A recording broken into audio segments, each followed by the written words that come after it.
Hello students. बच्चों, हमने vector addition देखा था लास्ट वीडियो में, है ना। लास्ट वीडियो में हमने वेक्टर्स का एडिशन एनालिटिकल मेथड से देखा था और उससे पहले वाले वीडियो में ग्राफिकल मेथड से देखा था या ज्योमेट्रिकल मेथड से देखा था। ज्योमेट्रिकल मेथड में हमने बच्चों ये देखा था कि दो वेक्टर्स अगर मैंने ले लिया, वेक्टर ए और वेक्टर बी, और दोनों को सेम ऑर्डर में ले लिया अगर मान लीजिए, है ना, तो ये दोनों मिलके जो इफेक्ट दिखा रहे होंगे, तो इसके जैसा थर्ड वेक्टर, एक सिंगल वेक्टर, इन दोनों जैसे ये दोनों मिलके इफेक्ट दिखा रहे, तो वो सिंगल वेक्टर सेम इफेक्ट दिखा रहा था, जिससे आपने क्या बोला था, रिजल्टेंट वेक्टर, है ना। और वो क्या होता था, इन दोनों का एडिशन हो रहा होता था। अगर सेम ऑर्डर में है तो triangle law of vector addition लगा दिया आपने, ठीक है। फिर उसके बाद आपने अगर मान लीजिए यहाँ पे तो सेम ऑर्डर में थे, तो उसके ऑपोजिट ऑर्डर में आपने क्या ले लिया था, रिजल्टेंट ले लिया था, है ना। और सेम ऑर्डर पे था तो triangle law of vector addition लगा दिया था, जब उसकी एक वेक्टर की हेड दूसरे वेक्टर की टेल से कोइंसाइड थी। अगर दोनों वेक्टर की टेल कोइंसाइड्स हो जाए, अगर मान लीजिए, है ना, तो उस कंडीशन में आपने क्या लगाया था, इसके पैरेलल, सपोज ये वेक्टर ए है और ये वेक्टर बी है, इसके पैरेलल आपने यहाँ पे एक वेक्टर प्रोड्यूस कर दिया और यहाँ पे एक पैरेलल यहाँ ड्रॉ कर दिया, है ना। यानी कि ये वेक्टर है और ये वेक्टर बी की तरह ही एक्ट करने लग गए। तो फिर इसकी टेल से, है ना, कोइंसाइड टेल से आपने एक और रिजल्टेंट ले लिया। ये भी वेक्टर, ये भी रिजल्टेंट वेक्टर होता था। ये दोनों का क्या दिखाता था, ये दोनों का इफेक्ट, है ना, जो मिलके दिखा रहे हैं, ये सिंगल वेक्टर दिखाता था, है ना। तो दो वेक्टर्स का इफेक्ट रिजल्टेंट वेक्टर दिखाता था ये, ठीक है। मतलब दो वेक्टर्स का एडिशन एक सिंगल वेक्टर दिखा रहा होता था यहाँ पे, चाहे वो आपने ग्राफिकल मेथड से देखा हो चाहे एनालिटिकल मेथड। एनालिटिकल मेथड से आपने ये देखा कि आर जो था मैग्नीट्यूड उसका कितना आता था, A square plus B square plus 2ab cos theta, theta, और थीटा यहाँ पे क्या होता था, दोनों वेक्टर्स के बीच का एंगल, ये देखा था आपने। लेकिन अब हम क्या करने वाले हैं, अब हमारे पास एक सिंगल वेक्टर है ना, अब हमारे पास एक सिंगल वेक्टर है और अब हमको इसको स्प्लिट करना है दो वेक्टर्स में, है ना। जैसे यहाँ दो वेक्टर्स मिला के हमने तीसरे वेक्टर से इसको रिप्लेस किया, मतलब कि इसका मैग्नीट्यूड और डायरेक्शन निकाली, है ना, रिजल्टेंट वेक्टर हमने बनाया है यहाँ पे। अब हमें क्या करना है, इस रिजल्टेंट वेक्टर को दो वेक्टर, ये दो या दो से ज्यादा वेक्टर्स में स्प्लिट करना है, ठीक है। सपोज दिस, इस वेक्टर को मुझे क्या करना है, दो वेक्टर्स में स्प्लिट करना है, लाइक दिस, ये, ठीक, दो वेक्टर्स में स्प्लिट करना है। और इस प्रोसेस को, the splitting of a single vector into two or more vectors is called resolution of a vector. इस वेक्टर का आपने क्या कर दिया, रिजोल्व कर दिया है, रिजोल्यूशन कर दिया है ना। तो ये बच्चों आज का हमारा टॉपिक है, रिजोल्यूशन ऑफ अ वेक्टर। तो चलिए स्टार्ट करते हैं हम, है ना। See students, resolution of a vector, definition देखिए क्या लिखी हुई है, the process of splitting a single vector into two or more vectors in different direction which produce the same effect as is produced by the single vector alone, है ना। मतलब कि एक ऐसा वेक्टर ले लिया आपने, सपोज ये वेक्टर आर है ना। इस वेक्टर को आपको क्या करना है, इस वेक्टर को आपको दो या दो से ज्यादा ऐसे वेक्टर्स में और डिफरेंट डिफरेंट डायरेक्शन में ऐसे डिवाइड करना है, ऐसे स्प्लिट करना है कि वो मिलके, वो सब मिलके इसी के जैसा इफेक्ट दिखा रहे हो, ठीक है ना। इफेक्ट में कोई चेंज नहीं होना चाहिए, मतलब ये जितना मैग्नीट्यूड इसका है उतना ही वो दो मिलके एडिशन दिखा रहे हैं, है ना। तो हमने दो वेक्टर का एडिशन तो देख लिया है। अब हम एक सिंगल वेक्टर को स्प्लिट करेंगे दो अलग वेक्टर्स में। यहाँ पे हम दो वेक्टर्स ले ले रहे हैं। सपोज मैंने बोला कि इसको मैं दो वेक्टर्स में डिवाइड कर रहा हूं, स्प्लिट कर रहा हूं। सपोज ये ले लिया, ओ नाम दिया था, ओ से पी और ये पी से क्यू, ठीक है, जो कि सेम ऑर्डर में ले लिया मैंने, है ना। कैसे ले लिए हैं, सेम ऑर्डर में। थोड़ा सा इसको छोटा कर देता हूं ताकि ये परपेंडिकुलर ना दिखे फिलहाल तो, ठीक है, ये ऐसे करके, सपोज दिस, ठीक। जिस ये दोनों मिलके ओपी और पी क्यू, ओपी और पी क्यू, ओपी को मैं सपोज ले ले रहा हूं वेक्टर ए, वेक्टर ए, और पी क्यू को मैं ले ले रहा हूं स्टूडेंट्स, पी क्यू को ले ले रहा हूं वेक्टर बी, ठीक है। और ओ क्यू अभी आपका क्या है, वेक्टर आर। तो ये क्या है, ए और B, vector A vector B, OP और पी क्यू क्या है, इस वेक्टर आर के दो स्प्लिटेड वेक्टर्स हैं, कॉम्पोनेंट वेक्टर्स, इनको हम बोलते हैं क्या, कॉम्पोनेंट वेक्टर्स। दो कॉम्पोनेंट हैं ये, कंपोनेंट वेक्टर्स हैं किसके, ऑफ वेक्टर आर। इस रिजल्टेंट वेक्टर के ये दो कंपोनेंट वेक्टर्स हैं, मतलब कि हमने क्या किया, एक सिंगल वेक्टर को दो उसी के दो कंपोनेंट वेक्टर्स में रिजॉल्व किया। इसको हम बोलते हैं रिजोल्यूशन ऑफ अ वेक्टर, जो कि सेम इफेक्ट दिखाना चाहिए। तो मैं अगर triangle law of vector addition अगर इसमें लगाऊं तो triangle law of vector addition क्या बोलता है, O P plus P Q equals to क्या होना चाहिए, vector R. OP plus P Q equals to क्या होना चाहिए, वेक्टर आर। ओपी क्या है, वेक्टर ए, पी क्यू क्या है, वेक्टर बी, है ना, वेक्टर आर। वेक्टर आर मतलब यहाँ पे ओ क्यू, ठीक है, ओ क्यू क्या है, वेक्टर आर। तो एडिशन दिखा रहे हैं।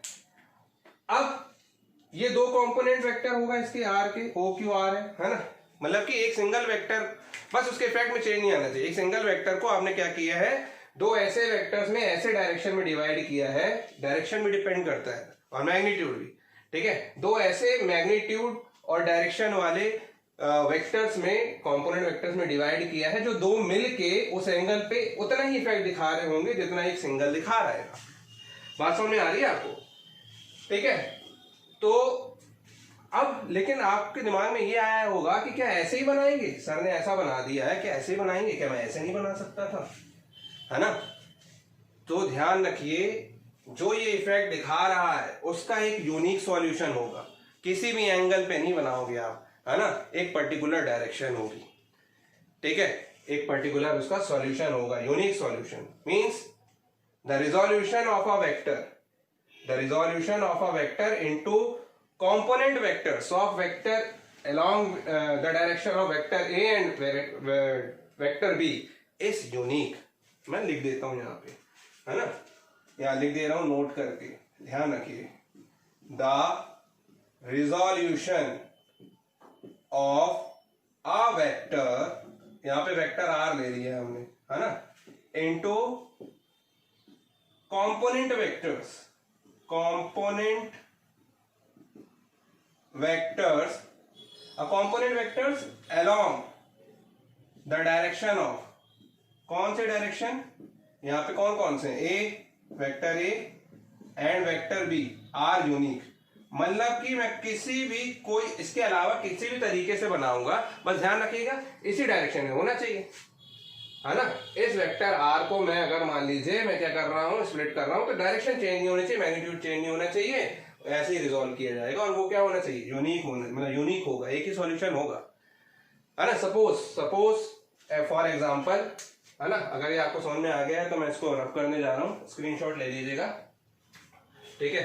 मैं इसको रब कर रहा हूं, देखिए कंपोनेंट वेक्टर आपको समझ में आ गया कि दो कंपोनेंट में डिवाइड करना है। सपोज एक प्लेन पे एक वेक्टर ये लाई कर रहा था, ये वेक्टर ये लाई कर रहा था, ये वेक्टर भी है ना, और एक वेक्टर ये लाई कर रहा था, ठीक है, ये वेक्टर ए आर लाई कर रहा है। अब मुझे इसको ऐसे अरेंज करना है, आप जानते हैं आपको अरेंज करना तो आता ही है। मैं इसको ऐसे अरेंज करता हूं कि ये वेक्टर ए ये ले लिया, ठीक है, वेक्टर बी आपने इसके हेड से ले लिया, ठीक है, तो ये रिजल्टेंट वेक्टर ये आ गया, क्लियर। या फिर मैं ये ऐसा कर सकता हूं, डायरेक्शन में चेंज नहीं करना है, ऐसे वेक्टर ए को मैं आगे बढ़ा देता हूं, यहां से यहां बढ़ा देता हूं, तो ये यहां लगा दिया ये वेक्टर ए। या फिर आप ये बोल सकते हो कि इस वेक्टर बी को मैंने पीछे शिफ्ट कर दिया, है ना, वेक्टर ए को मैंने सीधा पैरेलल शिफ्ट, आपने पढ़ा वो ट्रांसलेशन ऑफ अ वेक्टर। अगर मान लीजिए इस वेक्टर ए को मैं ऐसे आगे बढ़ा दे रहा हूं और इस वेक्टर बी को मैं ऐसे पैरेलल शिफ्ट कर दे रहा हूं, सपोज दिस, डायरेक्शन में चेंज और मैग्नीट्यूड में चेंज नहीं करना है ना। तो देखिए ये लाइक दिस, ये वेक्टर बी, ठीक है, ये वेक्टर ए और ये वेक्टर बी, है ना। डायरेक्शन में चेंज तो बिल्कुल नहीं करना है। अभी हम देख रहे हैं मैग्नीट्यूड में चेंज भले ही कर दो, आप मैग्नीट्यूड में चेंज भले ही कर दो, ठीक है, लेकिन डायरेक्शन में अभी आप चेंज नहीं करोगे, है ना। एक यूनिक सॉल्यूशन होगा, उसका अपने आप आंसर आ जाएगा, अभी आप देखें यहाँ पे, ठीक है, उसका एक यूनिक सॉल्यूशन होगा, ठीक है। अब देखिए ये वेक्टर बी है और ये वेक्टर ए बिना डायरेक्शन में चेंज किए। अब मैं इसका रिजल्टेंट देखूं तो वेक्टर बी के पैरेलल में यहाँ पे लगाऊंगा एक, है ना, लाइन ड्रॉ करूंगा, वेक्टर ए के पैरेलल लाइन ड्रॉ करूंगा यहाँ पे ऐसे, ठीक है, और जहां पे ये मिलेंगे वहां से हम क्या करते हैं, जहां पे ये दो पॉइंट्स मिल रहे होंगे, ठीक है, इन दोनों की टेल से, इन दोनों वेक्टर ए और बी की टेल से हम यहाँ पे एक लाइन खींच देते हैं, और ये लाइन यानी कि एक वेक्टर ड्रॉ करते हैं, ये वेक्टर आर होता है, vector A plus B, parallelogram law of vector addition, parallelogram बन गया ना। तो डायरेक्शन देखिए वेक्टर ए की वही है, वेक्टर बी की वही है, बस शिफ्ट किया आपने, ठीक है। और सपोज मैंने बोल दिया इसके मैग्नीट्यूड इसका कितना था, सपोज मैंने बोल दिया मैग्नीट्यूड, अभी हमको समझ में आ जाएगा कि मैग्नीट्यूड भी सेम होगा, मैग्नीट्यूड सेम होगा और डायरेक्शन भी सेम होगी। अभी मैंने बताया सेम इफेक्ट होगा, मैंने थोड़ी देर पहले इसलिए ऐसा बोल दिया कि मैग्नीट्यूड वाली कुछ भी ले लो, क्योंकि मुझे आपको प्रूफ करके दिखाना है ये चीज। तो देखिए यहाँ पे मैं सपोज को ले रहा हूं वेक्टर ए को m टाइम्स ऑफ ए और वेक्टर बी को n टाइम्स ऑफ बी। आप जानते हो सिंगल स्केलर से हम मल्टीप्लाई कर सकते हैं। जैसे वेक्टर ए है, ये अगर मान लीजिए वेक्टर ए है और मैं चाहता हूं 2a, तो इसका जस्ट डबल बना दिया आपने, ये क्या हो गया 2a, इसका मैग्नीट्यूड ज्यादा कर दिया आपने तो 2a। ऐसे 100a है तो बोर्ड में नहीं बना सकते, ये दिखाने का तरीका है ना। तो ये क्या हो गया m times of vector A और n times of vector B, ये है अगर मान लीजिए, है ना। और आपने बोला है कि इसका एक यूनिक सॉल्यूशन है, अगर m ए और n बी ऐसे ही है और एक यूनिक सॉल्यूशन है, तो आपने बोला कि ये वेक्टर r क्या होगा, सबसे पहले तो m a plus n b, और अगर ये यूनिक सॉल्यूशन मतलब इसके जैसे दूसरा कोई नहीं होगा, तो मैं लेके देख लेता हूं, अगर वो बराबर आ गए यानी कि यूनिक सॉल्यूशन, अगर नहीं आए मतलब कि बात गलत हो गई हमारी। तो देखते हैं, मैं दूसरा वेक्टर ले लेता हूं। सपोज यहाँ m और n क्या है, रियल नंबर्स हैं, m एंड n क्या है, आर रियल नंबर्स, ठीक है। अब मैं दूसरे ले रहा हूं सपोज, ठीक है, ये ऊपर का रब कर दे रहा हूं मैं, ये ऊपर का रब कर दे रहा हूं ताकि आपको समझ में आए, ठीक है। वेक्टर्स है, वेक्टर्स आपको अभी मैं ये भी बताऊंगा कि आपको लग रहा होगा ये तो मैथ्स है क्या है ना, इसके एप्लीकेशंस भी बताऊंगा, कहाँ यूज होता है ये हमारी लाइफ में, कहाँ यूज हो रहा है, ये भी मैं आपको बताने वाला हूँ अभी ना थोड़ी देर बाद। पहले आप ये समझिए सारी की सारी चीजें। देखिए यहाँ से रोड की आवाज बहुत आती रहती है, ठीक है। देखिए यहाँ पे अब मैंने दूसरे इंटीजर ले लिए, सपोज रोड की आवाज नहीं, मतलब रोड पे जो गाड़ियां चल रही हैं उसकी आवाज आती है, ठीक है। Suppose m dash and n dash are another real numbers, ठीक है, ठीक। अब सच दैट कैसे ले लिया मैंने कि r equals to vector r equals to m dash a bar, मतलब a vector plus n dash b vector, vector b। अगर इसका एक यूनिक सॉल्यूशन है तो इनके रिजल्टेंट सेम होने चाहिए, है ना, रिजल्टेंट सेम होना चाहिए, मतलब कि वेक्टर r और वेक्टर r, ये इसका वेक्टर r और इसका वेक्टर r सेम होना चाहिए, यानी कि लेफ्ट हैंड साइड इक्वल, जैसे suppose equation number 1 equation number 2 बराबर होना चाहिए। तो ये जो है आपका क्या दिया हुआ है, m a plus n b, ये बराबर होना चाहिए m dash vector a plus n dash vector b के बराबर होना चाहिए। अब इसको सॉल्व करें जैसे, तो m minus m dash vector a plus n, ये माइनस n डैश, है ना, इसको इस साइड ले आ रहे इक्वल्स टू 0। अब वेक्टर a और वेक्टर b तो 0 नहीं है क्योंकि एक पार्टिकल पे एक्ट कर रहे हैं, है ना। वेक्टर a और वेक्टर b किसी ऑब्जेक्ट पे, किसी पार्टिकल पे कोई वेक्टर होंगे, वेलोसिटी वेक्टर, फोर्स वेक्टर जो एक्ट कर रहे होंगे, तो वो तो 0 नहीं होंगे। तो vector a does not equals to 0, vector b does not equals to 0, तो फिर क्या 0 होगा, यानी कि m माइनस m डैश 0 होगा, n माइनस n डैश 0 होगा, यानी कि m क्या है, m dash, n equals to n dash. मतलब क्या, चाहे m हो m डैश हो, चाहे n हो n डैश हो, वट एवर, उसका एक यूनिक सॉल्यूशन ही होगा। मतलब कि m भी m डैश के इक्वल आ रहा है ना, m डबल डैश ले लो, कुछ भी ले लो, है ना, इसका एक यूनिक सॉल्यूशन होगा जो उसी डायरेक्शन में होगा जिस डायरेक्शन में ये दो कंपोनेंट वेक्टर्स होंगे। मींस एक वेक्टर को हम किसी एक पर्टिकुलर डायरेक्शन में ही, है ना, क्या कर सकते हैं, कंपोनेंट्स में डिवाइड कर सकते हैं, स्प्लिट कर सकते हैं, है ना, रिजोल्यूशन कर सकते हैं उस वेक्टर का, ठीक है। ये बात आपको समझ में आ गई होगी स्टूडेंट्स, ठीक है। चलिए इसको नोट कीजिए, तो फिर मैं आपको रेक्टेंगुलर कंपोनेंट्स बताता हूं। रेक्टेंगुलर कंपोनेंट्स क्या होते हैं, या कार्टेशियन कंपोनेंट्स क्या होते हैं, या ऑर्थोगोनल कंपोनेंट्स क्या होते हैं, जल्दी से नोट कीजिए। See students, rectangular components of a vector. When a vector is splitted into two component vectors at right angles, the component vectors are called rectangular components or orthogonal components of a vector. मतलब कि एक vector आपको बच्चों ऐसे लेना है, suppose मैंने बोला कि एक वेक्टर सपोज दिस ए है, और इसमें पहले तो हमने बोला था रिजोल्यूशन ऑफ अ वेक्टर में कि दो से ज्यादा, तीन, उससे भी ज्यादा, कई, इनफाइनाइट नंबर, मतलब कि किसी वेक्टर को, किसी एक सिंगल वेक्टर को हम infinite number of many vectors में हम क्या कर सकते हैं, स्प्लिटेड आउट कर सकते हैं। लेकिन rectangular component of a vector की अगर हम बात करें, है ना, जब हम क्या करते हैं, रेक्टेंगुलर कंपोनेंट वेक्टर कब होते हैं, जब हम एक वेक्टर को 90 डिग्री पे, मतलब कि दो वेक्टर्स में हम डिवाइड कर पाए, सिर्फ दो वेक्टर्स में, है ना, दो से ज्यादा रेक्टेंगुलर कंपोनेंट्स कभी भी दो से ज्यादा वेक्टर्स में डिवाइड नहीं होता। जबकि किसी एक सिंगल वेक्टर का रिजॉल्व कर रहे हो आप, है ना, तो वो कितने भी इनफाइनाइट नंबर ऑफ वेक्टर्स पे डिवाइड हो सकता है, स्प्लिटेड हो सकता है। ठीक है, डिपेंड करता है कि वो वेक्टर किस डायरेक्शन में है ना। जैसे ये सिंगल वेक्टर अगर मैं इसका निकालूं, है ना, एक सिंगल वेक्टर को मैं राइट एंगल पे स्प्लिट कर रहा हूं सपोज, है ना, क्या कर रहा हूं, राइट एंगल पे स्प्लिट कर रहा हूं।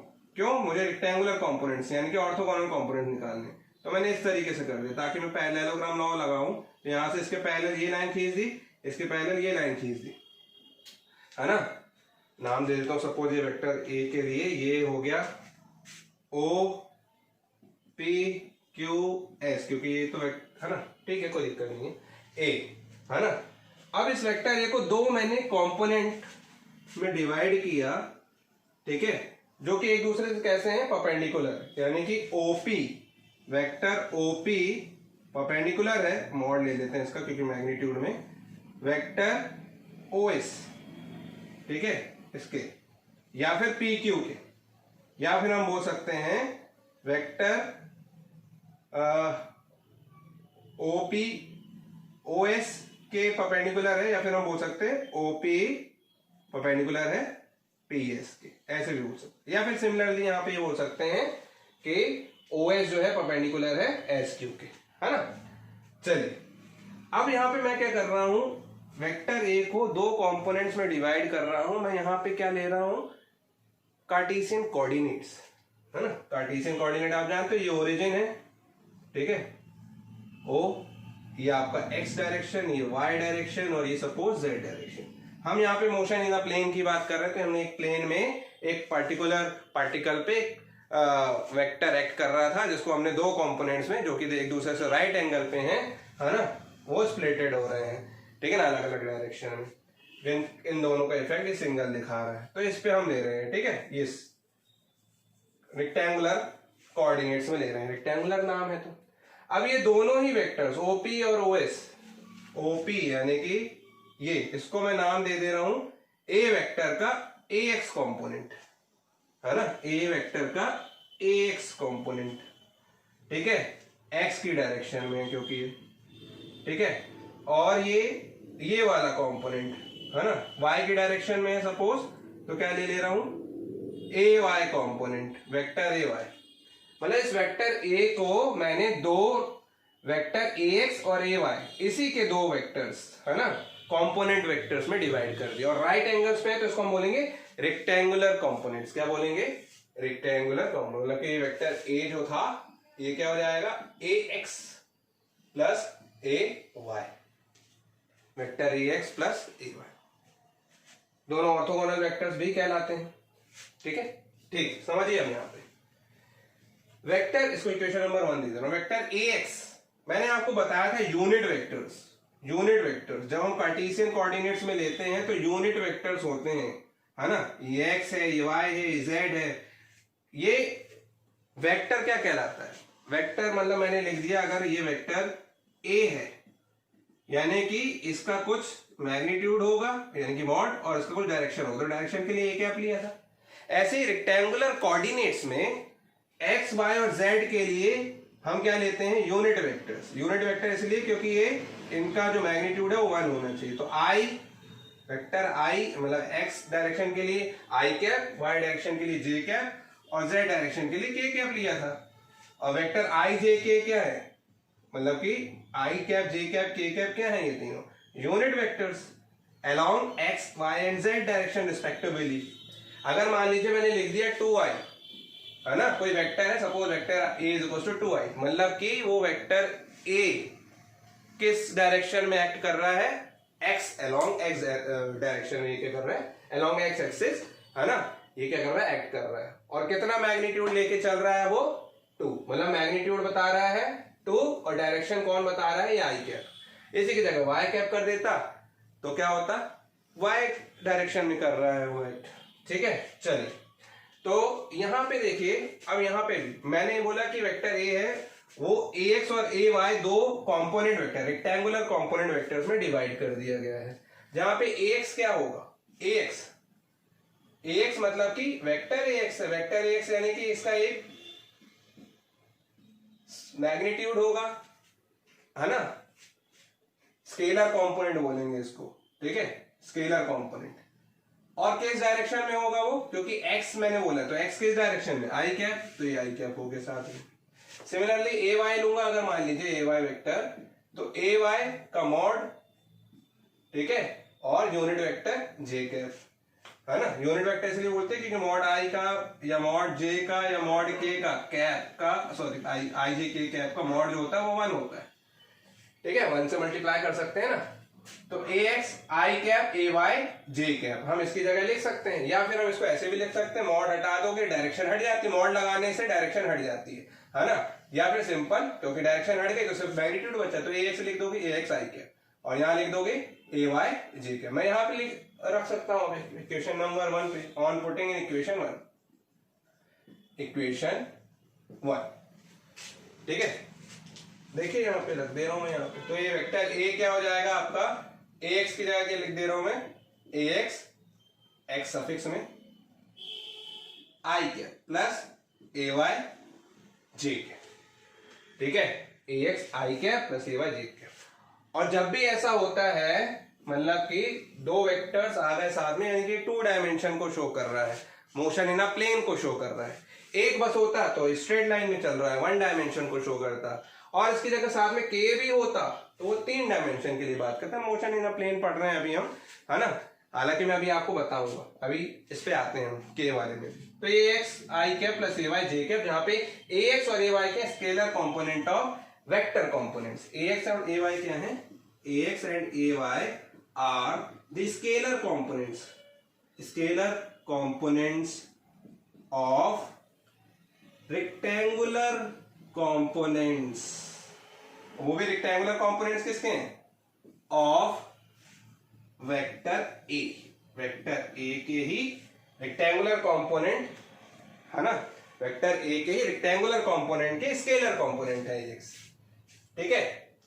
वेक्टर ए एक्स क्या है, वेक्टर ए एक्स जो है, वेक्टर ए एक्स जो है वो वेक्टर ए का रेक्टेंगुलर कंपोनेंट है, और स्केलर एक्स क्या है, मतलब कि सिंपल ए एक्स, है ना, mod of vector A x, ये क्या है, ये है scalar components of rectangular components of vector A.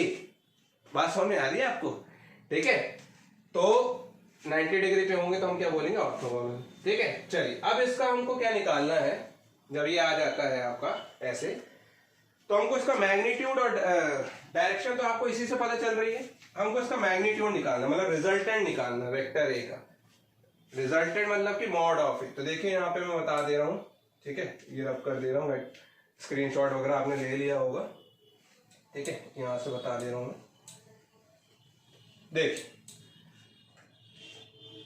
Magnitude of A, magnitude of vector ए, है ना, यानी कि मॉड ऑफ ए।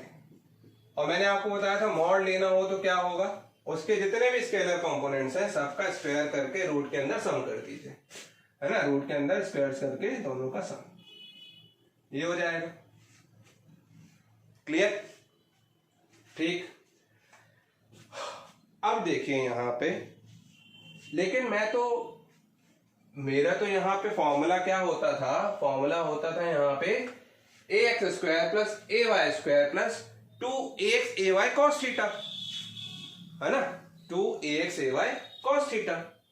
तो यहां पे cos थीटा क्या हुआ, cos थीटा यहां पे हो गया 90, क्योंकि एंगल क्या था यहां पे, एंगल 90 डिग्री था, तो cos 90 तो 0 होता है, तो क्या हो जाता है यहाँ पे 2ax ay, है ना, यहां पे मैं ऐसे लिख दे रहा हूं फिलहाल, वेक्टर a इक्वल्स टू, यानी कि mod of a equals to ax square plus ay square plus 2ax ay cos 90, क्योंकि थीटा इनके बीच में, दो वेक्टर्स के बीच में कितना है 90, और cos 90 बच्चों 0 होता है, यानी कि ये क्या आया ax square plus ay square. मतलब दो वेक्टर्स कभी भी अगर 90 डिग्री पे एक्ट कर रहे होंगे तो उनके स्क्वायर्स का सम होता है। ये हमने देखा भी हुआ है ना, लास्ट वीडियो में हमने देखा था एनालिटिकल मेथड। तो आप सिंपल ऐसे ही याद रखिएगा, है ना, कि दो वेक्टर्स के दो अगर रेक्टेंगुलर है तो उनके साथ अगर एक ही वेक्टर को आपने दो रेक्टेंगुलर कंपोनेंट में डिवाइड किया है आई और जे कैप के साथ, तो हमेशा उनके स्केलर कंपोनेंट का स्क्वायर ही रहेगा। बस सिंपल, आई जे के है तो भी, है ना, उनका स्क्वायर का सम। कोई फॉर्मूला लास्ट का ये जो 2ab cos थीटा जो लगाना है आपको वो नहीं लगाना पड़ेगा आपको, कि तो वो वाली टर्म पूरी 0 होगी। अब एक चीज और यहाँ पे,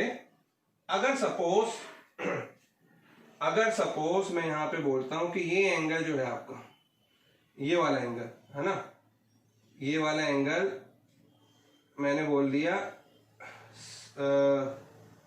अल्फा है, क्या है अल्फा, ठीक है ना। इस वेक्टर ए और इसके ax कंपोनेंट के बीच में एंगल क्या है अल्फा है।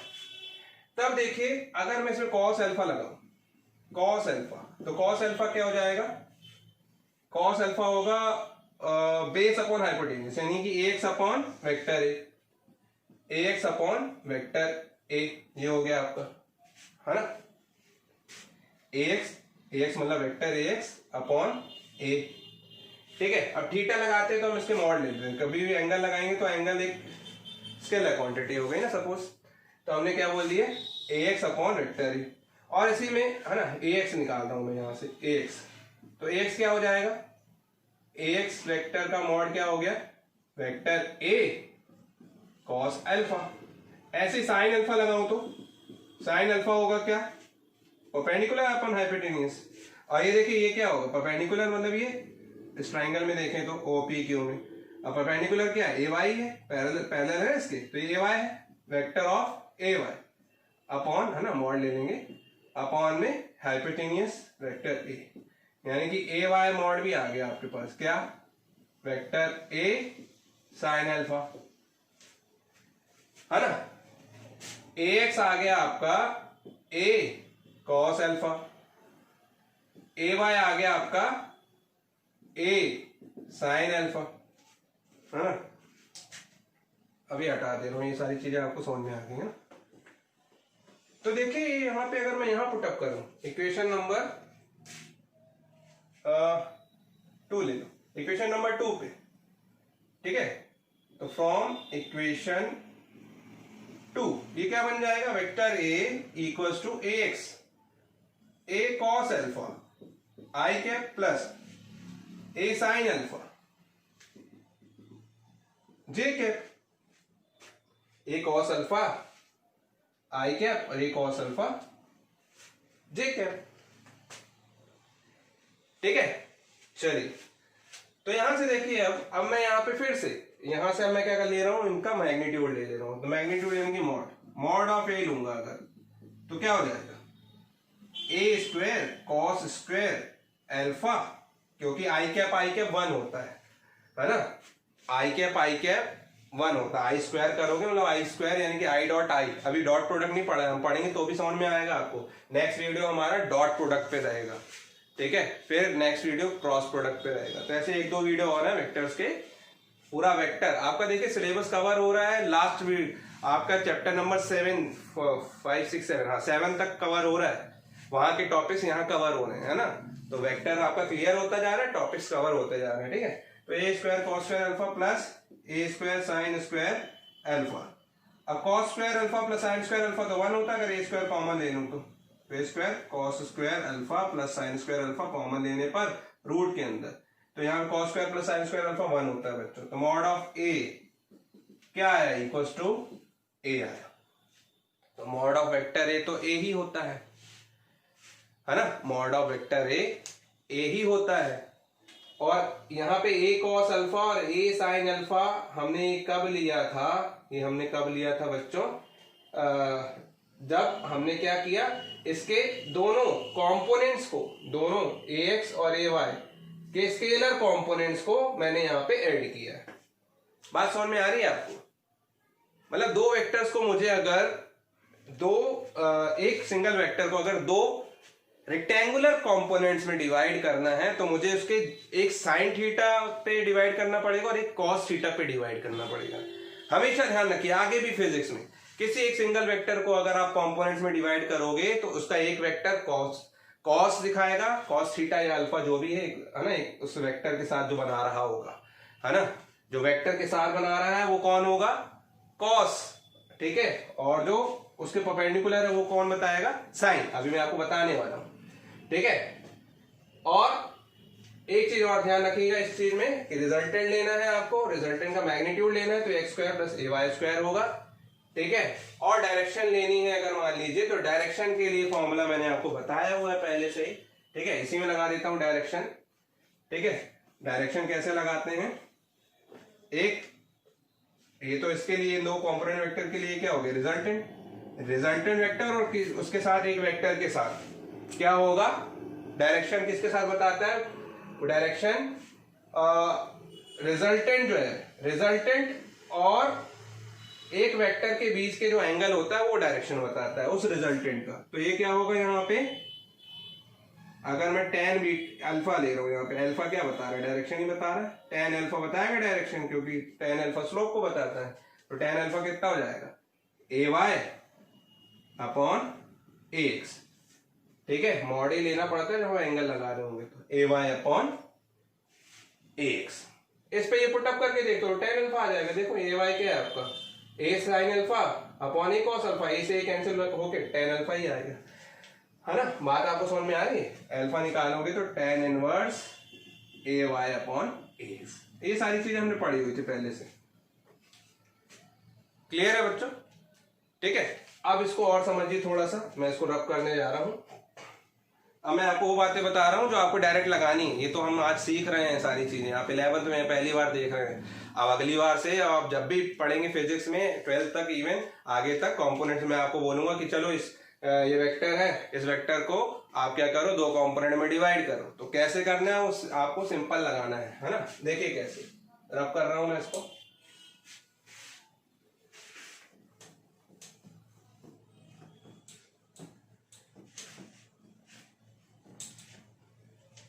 अब हम सीखने वाले हैं क्या? वेक्टर को कंपोनेंट्स में डिवाइड करना या स्प्लिट करना। सपोज मैंने बोला एक वेक्टर ये है, इसको दो कंपोनेंट में डिवाइड करो, दो रेक्टेंगुलर कंपोनेंट में। तो रेक्टेंगुलर कंपोनेंट जब भी दिमाग में आए तो ध्यान आ जाना चाहिए एक्स वाई जेड। अगर 3 डायमेंशन है तो जेड भी, 2 डायमेंशन है तो एक्स और वाई, या फिर जो भी दो कोई भी है ना, दो कोई एक्सिस, कोई प्लेन की बात कर रहे हैं, है ना। और सिंगल है तो एक्स वाई जेड में से कुछ भी। अभी प्लेन पे एक्ट कर रहा है ना, प्लेन पे एक्ट कर रहा है तो या तो एक्स वाई वाई जेड या फिर एक्स जेड होगा। तो मैं इसको दो कंपोनेंट में डिवाइड कर रहा हूं। तो दो कंपोनेंट में कैसे डिवाइड करोगे? दोनों कैसे होने चाहिए? परपेंडिकुलर एक दूसरे से। तो मैं इसको ऐसे डिवाइड करूंगा, या तो यहां से कहीं से भी ले सकते हो, यहीं से ले लिया। ये हो गया एक्स डायरेक्शन में, सपोज ये हो गया वाई डायरेक्शन, है ना। डिपेंड करता है वो आपको कौन सा क्वेश्चन में प्लेन दे रखा है ना। वो तो हमारे ऊपर रहता है कि आपने ये एक्स इसको लिया, वाई इसको ले लिया, जेड इसको ले लिया, या फिर इसको आपने एक्स ले लिया, इसको वाई ले लिया, इसको जेड ले लिया। ये तो आप पे डिपेंड करता है आप किस एक्सिस को कौन सा कोऑर्डिनेट्स डिफाइन कर रहे हो। तो देखिए यहाँ पे ये एक्स और ये वाई, अगर आप इसको अल्फा ले रहे हो और ये वेक्टर मैंने बोल दिया फोर्स का वेक्टर है एफ, वेक्टर एफ, कोई फोर्स वेक्टर था एफ, इसको आपको रिजॉल्व करना है। मैं बोल रहा हूं resolve vector F into rectangular components, ठीक है। तो रेक्टेंगुलर कंपोनेंट तो दो में ही डिवाइड होता है, ध्यान रखिएगा, दो से ज्यादा नहीं। और कैसे डिवाइड होता है? Perpendicular, orthogonal. तो अगर मान लीजिए आप अल्फा इसको ले रहे हो, अल्फा या थीटा, चलो आप थीटा की आप बात करते हो तो थीटा ले लो, चलो।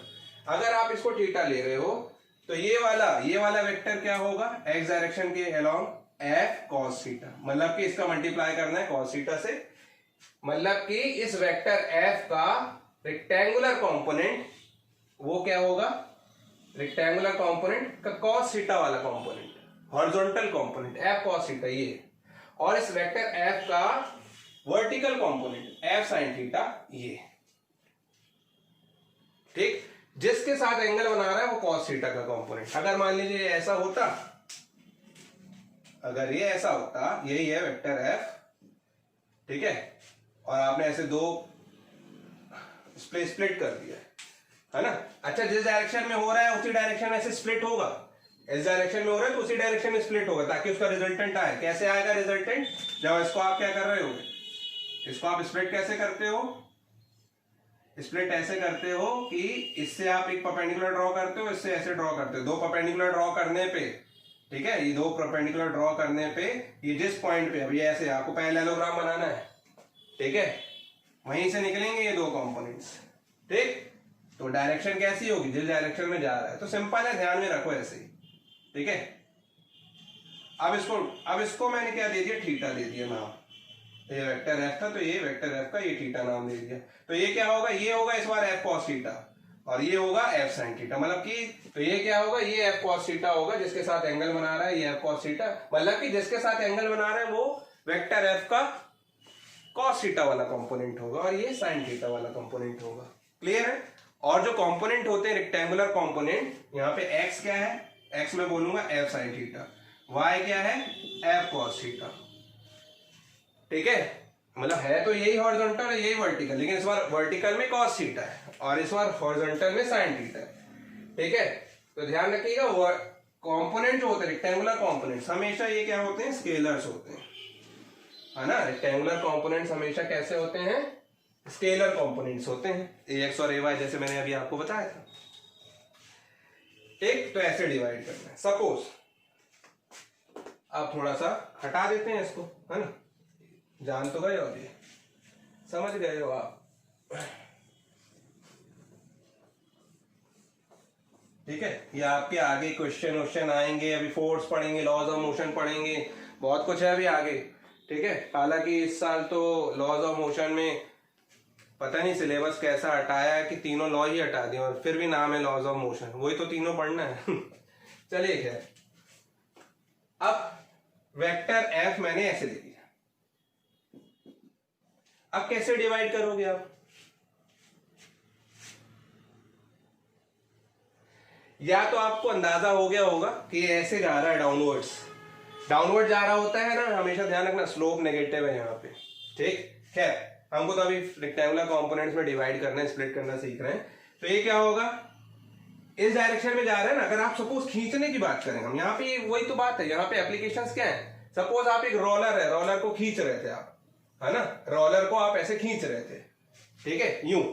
जब आप खींचोगे तो ये किस तरफ भागेगा? मोशन इसका इस तरफ हो रहा है, ठीक है, लेकिन आप जब खींच रहे थे तो एक ऊपर की तरफ भी लग रहा था। जब एंगल में होता है तो हम क्या करते हैं? रेक्टेंगुलर कंपोनेंट्स में डिवाइड करते हैं। सीधा अपन वेक्टर लगा रहे होते हैं इस डायरेक्शन में या इस डायरेक्शन में, है ना, लीनियर फोर्स की तरह, तो कोई दिक्कत नहीं। लेकिन एंगल में जब आप इसको फोर्स लगा रहे होते हो तो इसमें दो कंपोनेंट्स एक्ट करते हैं, एक हॉरिजॉन्टल कंपोनेंट और एक होता है वर्टिकल कंपोनेंट।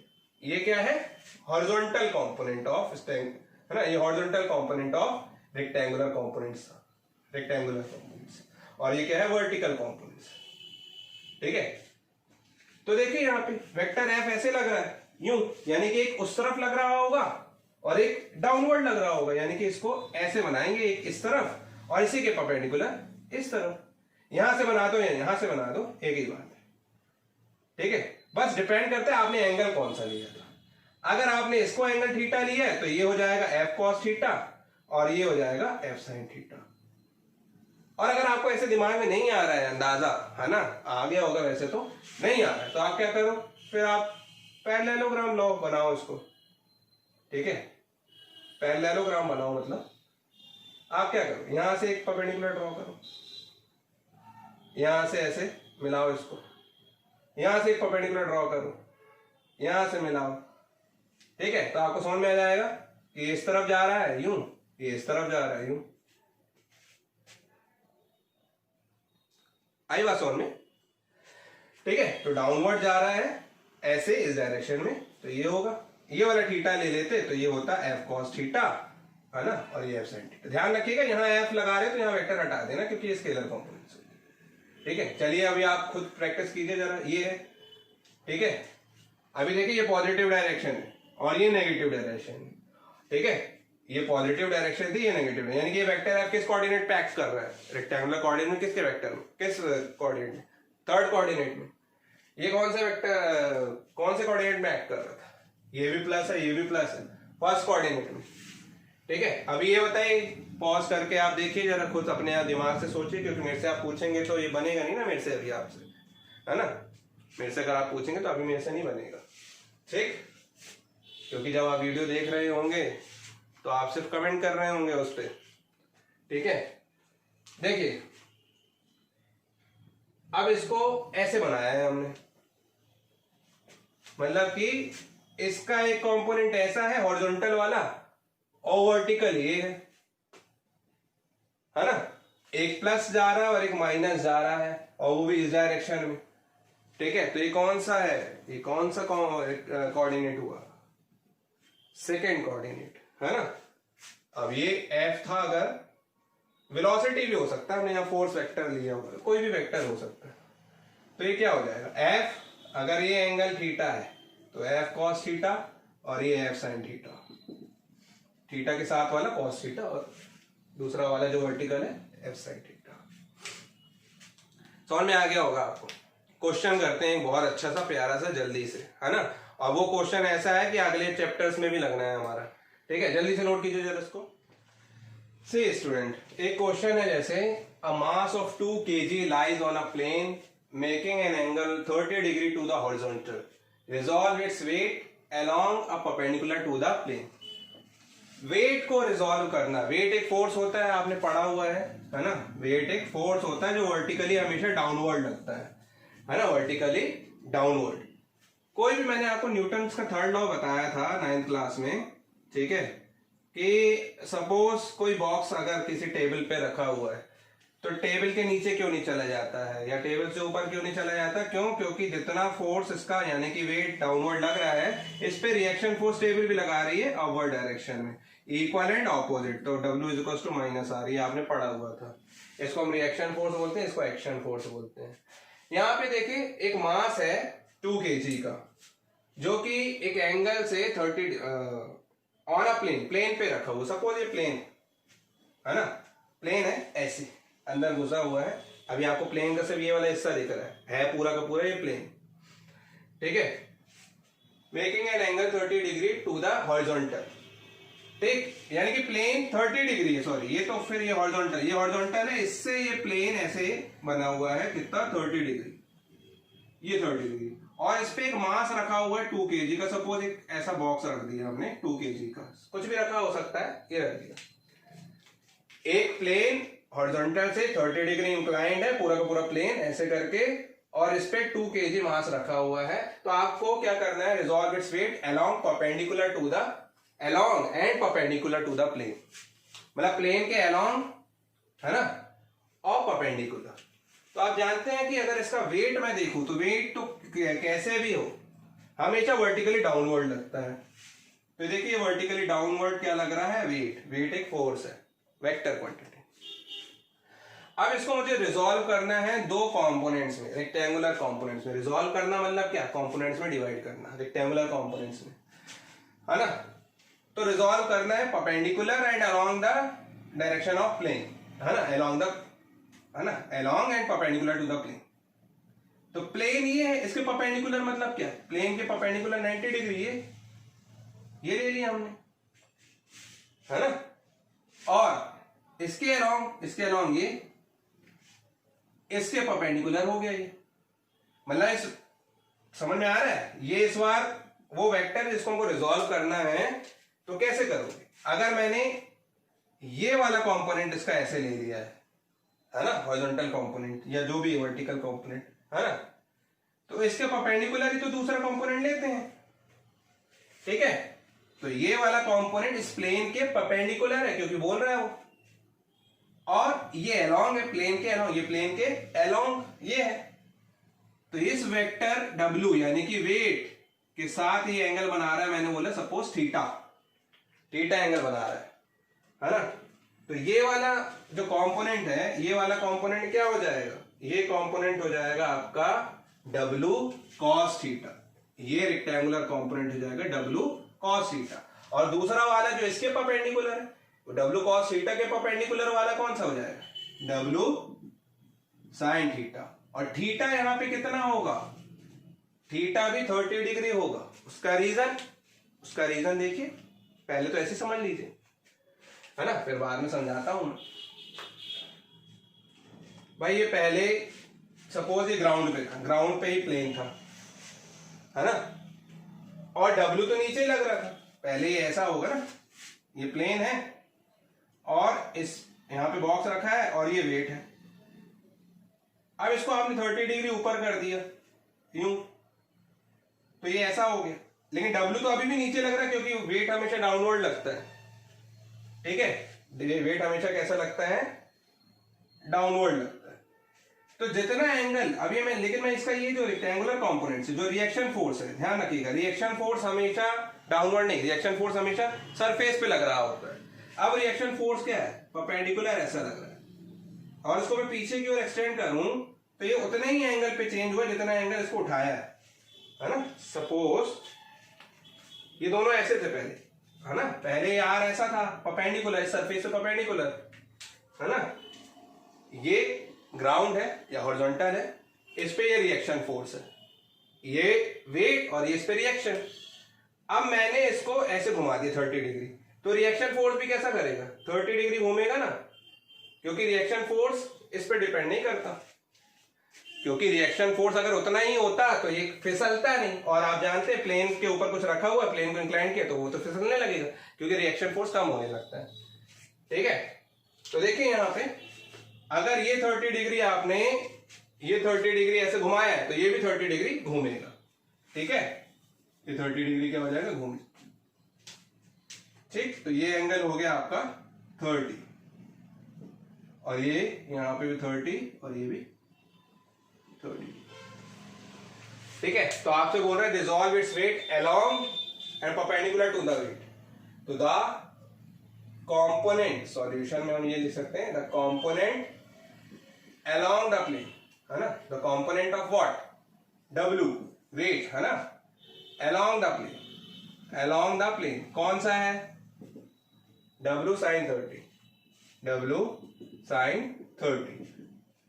अब W आपको नहीं दिया है, लेकिन आपको मास दिया है और एक्सेलरेशन दिया है, तो आपने फोर्स का फॉर्मूला पढ़ा था, ये W का formula m into g, g acceleration due to gravity, m mass हो गया, है ना, तो mg sin 30 हो गया ये आपका, है ना, ये क्या है, mg sin 30, m यहाँ पे 2 kg, यहाँ पे 10, है ना, और sin 30 की वैल्यू होती है 1/2, है ना, 1/2 होती है ना sin 30, ठीक है। तो ये हो जाएगा 2 5, ये 2 से 2 कैंसिल हो गया, ये 10 है आपका, तो ये कितना आ गया, 10 न्यूटन, है ना, वेट की यूनिट न्यूटन। ये क्या है, कंपोनेंट अराउंड द प्लेन। अब बात करते हैं किसकी, अब बात करते हैं परपेंडिकुलर की, है ना, component along perpendicular to the plane, the component of W perpendicular to the plane, तो क्या हो जाएगा परपेंडिकुलर टू द प्लेन में, W cos 30, ठीक है, W cos 30, cos 30 mg यानी कि वापस से वही 2 मल्टीप्लाई बाय 10 cos 30, cos 30 कितना होता है, √3/2, √3/2, 2 से 2 कैंसिल, ये हो गया 10 √3, यानी कि 10 मल्टीप्लाई बाय 1.73, यानी कि 17.3 न्यूटन, है ना। तो ऑब्वियसली इस साइड ज्यादा फोर्स लगेगा ना, अभी भी डाउनवर्ड, है ना, इस साइड अभी कम लग रहा है, ठीक है। तो आपसे मैक्सिमम मिनिमम पूछता तो आप बता देते इस कंपोनेंट में, और मैक्सिमम है इस कंपोनेंट में, अलोंग द प्लेन मिनिमम है, ठीक है। ऐसे बहुत सारे क्वेश्चन करना है हमको लॉज ऑफ मोशन वाले चैप्टर में, ठीक है। चलिए, ये अगर आपको समझ में आ गया रिजॉल्व कैसे करते हैं, तो अब मैं आपको बताने वाला हूं, एक आध क्वेश्चन और देख लेते हैं, चलिए जल्दी से नोट कीजिए। से स्टूडेंट क्वेश्चन दिया है, a force is inclined at 60 degree to the horizontal if the horizontal component of the force is 40 Newton, calculate the vertical component, है ना। क्योंकि यहाँ पे rectangular coordinates in a plane हम देख रहे हैं, ठीक है। एक 40 न्यूटन का आपका फोर्स दिया हुआ है, सॉरी एक 60 डिग्री पे फोर्स इंक्लाइंड है ना। 60 डिग्री मतलब कि 60 डिग्री कहां से, हॉरिजॉन्टल से, ठीक है। तो इस वेक्टर को मैं कंपोनेंट में डिवाइड कर रहा हूं, किसको, फोर्स वेक्टर को, ठीक है। फोर्स वेक्टर को डिवाइड किया हमने, सपोज दिस, है ना। और ये हॉरिजॉन्टल के साथ 60 डिग्री बना रहा है और ये वर्टिकल के साथ ही, तो आप जानते हैं एफ कॉस 60 हो गया और ये क्या हो गया, एफ साइन 60, ठीक है। इसको नाम दे दो, सपोज ये एफ एक्स है, F x equals to F cos 60 और F y equals to F sine 60, ठीक है। तो ये आपको दिया हुआ है, क्या दिया हुआ है आपको, एफ एक्स, क्या गिवन है आपको, एफ एक्स कितना, 40 न्यूटन, मैग्नीट्यूड दिया हुआ है ना, तो मैग्नीट्यूड ही तो चाहिए रहता है हमको, ठीक है। एफ वाई आपको फाइंड आउट करना है, ठीक है। तो एफ वाई क्या होता है, F y equals to F sine 60 degree, है ना। F y equals to F sine 60 degree. F, अब मुझे एफ नहीं पता, सबसे पहले एफ निकालना पड़ेगा, तो जो मेरे पास क्वांटिटी है उससे निकालते हैं, है ना। तो सिंस एफ एक्स दिया हुआ है आपको, है ना, एफ एक्स कितना है आपका, एफ कॉस 60 डिग्री, ठीक है। और एफ एक्स आपको गिवन है कितना, 40, ठीक है। जो गिवन है उसको आप अप्लाई करें, तो 40 अपॉन कॉस 60, कॉस 60 क्या होता है, कॉस 60 होता है 1/2, है ना। तो एफ इक्वल्स टू 40 अपॉन 1/2 यानी कि 2 मल्टीप्लाई में 80 न्यूटन, है ना। तो टोटल फोर्स जिसको हमने रिजॉल्व किया है दो रेक्टेंगुलर कंपोनेंट्स में, वो फोर्स कितना है आपका, 80 न्यूटन। और cos 60 हॉरिजॉन्टल के साथ, यानी कि अगर इसको ईस्ट ले रहे हैं, इसको नॉर्थ, टुवर्ड्स नॉर्थ ईस्ट, अगर आपसे वेक्टर में पूछ लेता है तो आप लिख दोगे due east towards north, due north towards east, ऐसे करके लिख सकते हैं, है ना। तो F इक्वल्स टू 80 न्यूटन हो गया, ठीक। अब आप F की वैल्यू यहाँ पुट अप कर दो, ठीक है। therefore Fy, ये therefore का साइन होता है और यहाँ ऊपर दो बिंदी एक नीचे बिंदी होती है, तो वो सिंस होता है। Fy इक्वल्स टू F कितना है, 80 और साइन 60, और साइन 60 कितना होता है, 80 और साइन 60, अभी हमने देखा था ना साइन 60 कितना होता था, साइन 60 √3/2 होता है, √3/2 40, तो ये हो जाएगा Fy इक्वल्स टू 40 न्यूटन, है ना। तो हमको वर्टिकल कंपोनेंट निकालना था, तो ये हो गया वर्टिकल कंपोनेंट, ठीक है ना, इजी है ना। चलिए ये हो गया है, तो हम क्या देखते हैं, अभी हमने rectangular components in a plane देखा है, अब 3 डायमेंशन में देख लेते हैं हम लोग, मतलब एक्स वाई के अलावा एक जेड भी ले लेते हैं। चलिए देख लेते हैं। सी स्टूडेंट, अब हम बात करेंगे rectangular components of a vector in 3 dimension. मैंने अभी आपको थोड़ी देर पहले बताया था कि रेक्टेंगुलर कंपोनेंट सिर्फ 2 हो सकते हैं, तो वो सिर्फ प्लेन की बात कर रहे हैं, है ना। अब हम 3D ले रहे हैं, तो तीसरा रेक्टेंगुलर कंपोनेंट, मतलब कि जहां हम ए को ax ay में डिवाइड कर रहे थे, वेक्टर ए को 2 कंपोनेंट रेक्टेंगुलर कंपोनेंट ax और ay, vector ax vector ay में डिवाइड कर रहे थे, अब हमें az में भी डिवाइड करना पड़ेगा। क्यों, क्योंकि हमारे set of coordinate, axes of coordinates क्या होते हैं, x y और z हम लेते हैं, ठीक है। तो लेकिन आपसे कोई पूछेगा कि कितने रेक्टेंगुलर कंपोनेंट्स एक्ट कर सकते हैं मैक्सिमम, तो कितने कर सकते हैं, 3, है ना। 3 डायमेंशन है, तो तीसरा भी ले लेंगे, इससे ज्यादा नहीं। और कितने वेक्टर्स ऐसे एक्ट कर सकते हैं, तो इनफाइनाइट। और रेक्टेंगुलर कंपोनेंट्स कितने एक्ट कर सकते हैं किसी वेक्टर के, तो सिर्फ 3, है ना। और motion in a plane, sorry plane में अगर हम बात करें तो प्लेन में कितने हो सकते हैं, 2, ठीक है। चलिए हम यहाँ 3D की बात कर रहे थे, तो सपोज मुझे एक वेक्टर को 3 उसमें डिवाइड करना है, तो मैंने बोला कि एक एक्सिस हो गई, सपोज ये इस रूम की बात कर रहे हैं पूरे, तो ये एक्सिस, ये कॉर्नर से ये हो गई एक्स एक्सिस, ये हो गई कॉर्नर से वाई, ये पूरा का पूरा एक्स वाई प्लेन, और यहाँ पे बीच में कोई पार्टिकल है आपसे, यानी कि इस बोर्ड से, इस दीवार से, वॉल से परपेंडिकुलर यहाँ पे, और इस पार्टिकल पे, यहाँ एक पार्टिकल पे कोई फोर्स एक्ट कर रहा है या कोई वेक्टर एक्ट कर रहा है ना। अब उस वेक्टर के 3 कंपोनेंट्स लेने हैं मुझे, क्यों, क्योंकि अब वो 3 डायमेंशन में 3 डायमेंशन फ्री स्पेस पे एक्ट कर रहा है, ठीक है, इस रूम के अंदर, ठीक है। तो कैसे लेंगे, सपोज 3 डायमेंशन मुझे कुछ बनाना पड़ेगा, मैं कुछ बनाता हूं 3 डायमेंशन, सपोज एक ऐसा बॉक्स बनाता हूं, है ना, लाइक दिस, ठीक है।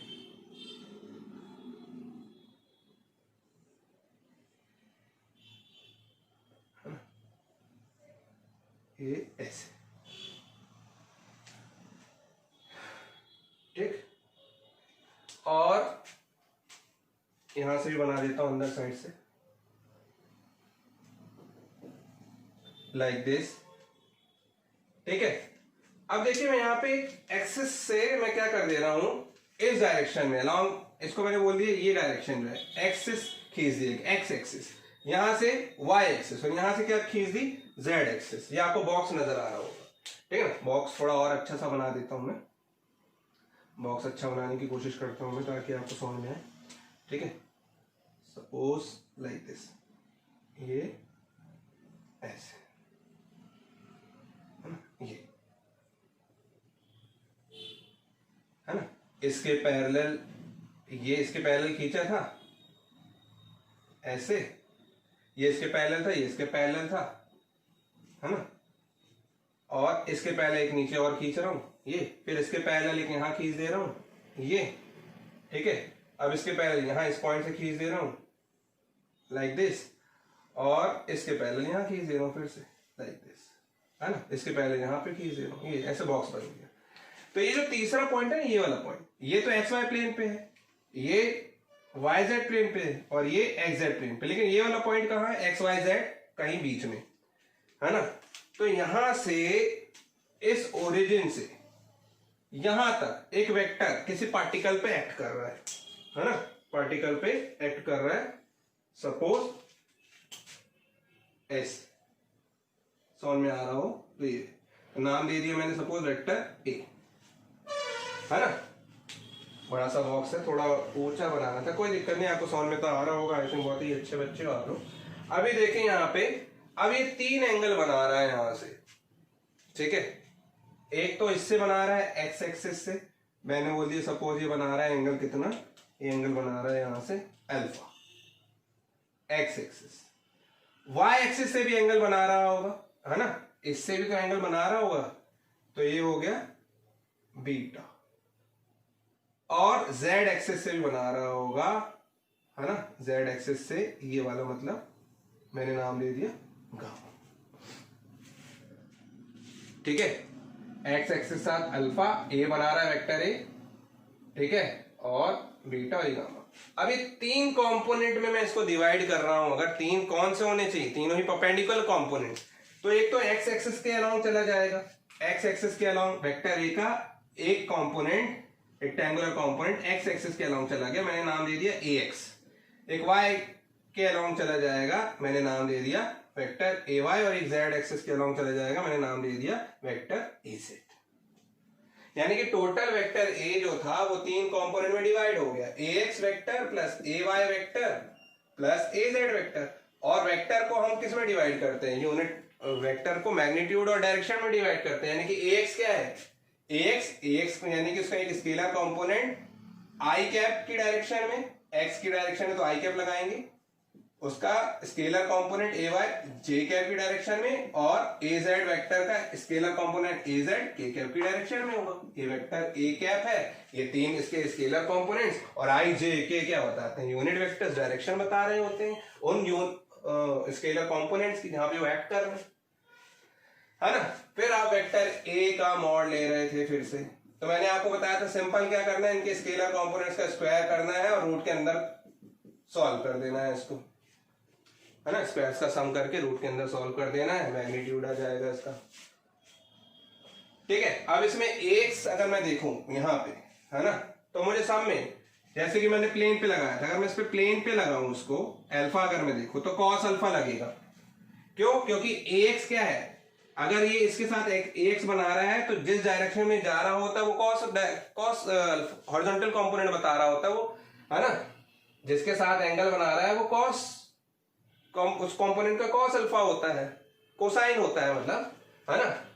तो यहां पे ए एक्स क्या है, ए एक्स ए का कॉस अल्फा है, ठीक है, ए के साथ कॉस अल्फा, ठीक है ना। ये वेक्टर है ना, ये वेक्टर ए है और ये क्या जा रहा है, एक्स डायरेक्शन में जा रहा है, तो ये क्या हो जाएगा, A x A cos alpha, ठीक है। ए वाई क्या होगा, ए वाई, अब ए वाई जो है आपका ये बीटा एंगल बना रहा है, तो ए वाई क्या हो जाएगा, वेक्टर ए का कॉस बीटा, और ऐसे ए जेड क्या हो जाएगा, ए कॉस गामा, ये हो जाएगा। यहां पुटअप कर दीजिए, पुटअप करेंगे तो वेक्टर ए आ जाएगा आपका, वेक्टर ए आ जाएगा, यहां पे पुटअप करोगे आप तो ये हो जाएगा ए, अब तीनों में से ए कॉमन आ जाएगा, ए स्क्वायर, है ना, डायरेक्ट लिख दे रहा हूं मैं, तो अंदर क्या बचेगा, cos square alpha plus cos square beta plus cos square gamma, ये होगा, है ना। Vector A mod of vector ए यानी कि ए, ठीक है, इक्वल टू ए स्क्वायर बाहर आके ए, अंदर क्या बचा, रूट के अंदर cos square alpha plus cos square beta plus cos square gamma, और ये सब क्या है रूट के अंदर, ए से ए कैंसिल, यानी कि यहाँ 1 बचा, दोनों तरफ रूट लीजिए, रूट स्क्वायरिंग कर दीजिए, और cos square alpha plus cos square beta plus cos square gamma, gamma equals to क्या आ गया, प्लस माइनस 1, ठीक है। देखिए एक रिलेशन मिला आपको, cos square alpha plus cos square beta plus cos square gamma is equals two plus minus 1, ठीक। तो आपको ये चीज समझ में आ गई होगी, मतलब कि direction of cosine of angles of vector A is always, है ना, direction of squares of cosine of angles of vector A is always unity, है ना, is always equals to unity होता है, ध्यान रखिएगा इस चीज को, ठीक है।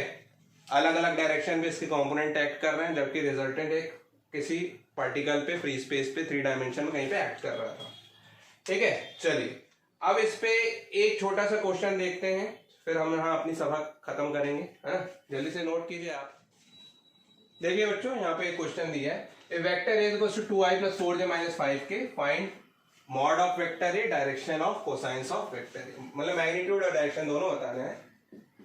तो मॉड ऑफ ए तो आपको पता है क्या करना है, आपको रूट के अंदर स्केलर कंपोनेंट्स का स्क्वायर, 2 का स्क्वायर 4 का स्क्वायर प्लस -5 का स्क्वायर, ध्यान रखिएगा रूट के अंदर माइनस कभी नहीं आता क्योंकि सबका स्क्वायर से ही होता है ना। तो ये हो जाएगा आपका 2 2 जा 4, 4 4 जा 16 प्लस 5 5 जा 25, 16 4 20 और 25 √/45, ये आ गया आपका ए, ठीक है ना, पहला आंसर, आंसर 1। फिर आपसे बोल रहा है क्या, direction of cosines of vector ए, तो मैंने अभी आपको बताया था ए एक्स इज इक्वल टू क्या होता है, ए कॉस एल्फा, है ना। तो cos alpha direction of cosines of vector ए वो ना, तो कॉस एल्फा क्या हो जाता है आपका, कॉस एल्फा हो जाता है A x upon A x यानी कि आपको यहाँ पे दिया हुआ है, इसको अगर मैं कंपोनेंट में डिवाइड करता तो ये ए X I cap plus A Y J cap plus A z k cap होता। तो ए एक्स अगर कंपेयर करूं दोनों को तो ए एक्स की जगह क्या है 2 है, और वेक्टर ए मतलब कि दिस कहां गई, तो √/45। सिमिलरली ए वाई क्या होगा, ए कॉस बीटा, अभी आपको मैंने बताया, तो कॉस बीटा क्या हो गया आपका ए वाई अपॉन ए, और ए वाई क्या है आपका, ए वाई कंपेयर करो तो 4 अपॉन √/45, है ना। सिमिलरली ए जेड क्या होगा, ए कॉस गामा, तो cos gamma is equal to what, a z upon a cos gamma, a z क्या है -5 नहीं -5 अपॉन ए √/45 डिग्री। इस तरीके से करेंगे, बहुत इजी क्वेश्चन था, ठीक है। आपका plane rectangular components in a plane वो ज्यादा इंपॉर्टेंट है, ठीक है ना, वो बहुत ज्यादा इंपॉर्टेंट है क्योंकि मोशन इन अ प्लेन में हमें उससे वही दिया हुआ है, ठीक है। चलिए तो ये तो हो गया, अब मैं आपको थोड़ा एप्लीकेशन बता दूं। एप्लीकेशंस लाइक जब हम चल रहे होते हैं, है ना, जब हम चल रहे होते हैं तो जब आप फीट को जब आप रखते हो तो सामने, है ना, सामने जो पंजा है वो आप आगे क्या कर रहे होते हो, प्रेस कर रहे होते हो, है ना। Walking on a road, walking on a ground, अगर आप ग्राउंड पे सामने क्या कर रहे होते हो, पुश कर रहे होते हो, वेट लग रहा होता है, और वेट पे ऑपोजिट डायरेक्शन में एक रिएक्शन लग रहा होता है, है ना, पीछे से बैकवर्ड एक डायरेक्शन में एक फोर्स लग रहा होता है आगे की ओर, आपने देखा होगा लाइक दिस। ठीक है, तो यहां से अगर मान लीजिए एंगल थीटा बना रहा है तो इस कंपोनेंट को आप ऐसे करके डिवाइड करोगे इन दो कंपोनेंट में। ठीक है, या फिर मैंने आपको ये बताया था कि रोल अगर मान लीजिए पुल कर रहे हो, जैसे आपने देखा हो क्रिकेट में जब बारिश वारिश होने के बाद या फिर ग्राउंड को फ्लैट करने के लिए वो लोग रोलर घुमा रहे होते हैं, है ना, तो रोलर को वो ऐसे खींच रहे होते हैं ऐसे इस एंगल पे। जब एंगल पे होता है ना, ध्यान रखिएगा, कोई वेक्टर एंगल पे होता है तभी हम इसको रेक्टेंगुलर कंपोनेंट्स में डिवाइड करते हैं, स्प्लिट करते हैं। तो अगर वेक्टर एफ लग रहा है, फोर्स इस तरफ लग रहा है, तो उसको कैसे डिवाइड करोगे? जिस डायरेक्शन में मोशन हो रहा है उस डायरेक्शन में F cos theta horizontal component हो गया, अगर ये थीटा एंगल बना रहा है तो, और इसके वर्टिकल क्या लग रहा होगा? F sine theta. ठीक है, और इसके ऑपोजिट क्या लग रहा है इस पे? डब्ल्यू, डब्ल्यू मतलब की वेट, और इसके ऑपोजिट अगर कोई फोर्स लग भी रहा होगा तो वो कौन सा होगा? फ्रिक्शन फोर्स होगा, है ना, वो सब आगे की कहानी है ना। तो ये सब एप्लीकेशंस हैं कंपोनेंट्स को, वेक्टर को डिवाइड करने के कि किस तरफ फोर्स लग रहा है, क्योंकि जब आप एंगल में फोर्स लगा रहे होते तो वो डाउनवर्ड भी लग रहा होता है और जिस तरफ लगा रहे हो उसके हॉरिजॉन्टल तरफ भी लग रहा होता है, मतलब कि वर्टिकल भी लग रहा होता है, हॉरिजॉन्टल भी लग रहा होता है ना। तो ये था बच्चों क्या रिजोल्यूशन ऑफ अ वेक्टर, उसके कुछ आपने क्वेश्चंस देख लिए। ठीक है, तो आज के लिए बच्चों इतना ही। ठीक है, अब नेक्स्ट जो वीडियो होगा हमारा वो डॉट प्रोडक्ट होगा। एडिशन हमारा खत्म हो गया, सब्सट्रैक्शन हमने एडिशन वाले में ही देख लिया था, अब हम मल्टीप्लिकेशन देखते हैं। तो मल्टीप्लिकेशन दो तरीके से कर सकते हैं, एक डॉट प्रोडक्ट और एक होता है क्रॉस प्रोडक्ट। ठीक है, तो अब हमारा जो नेक्स्ट वीडियो होगा वो डॉट प्रोडक्ट के लिए होगा। ठीक है, आज के लिए बच्चों इतना ही, थैंक यू।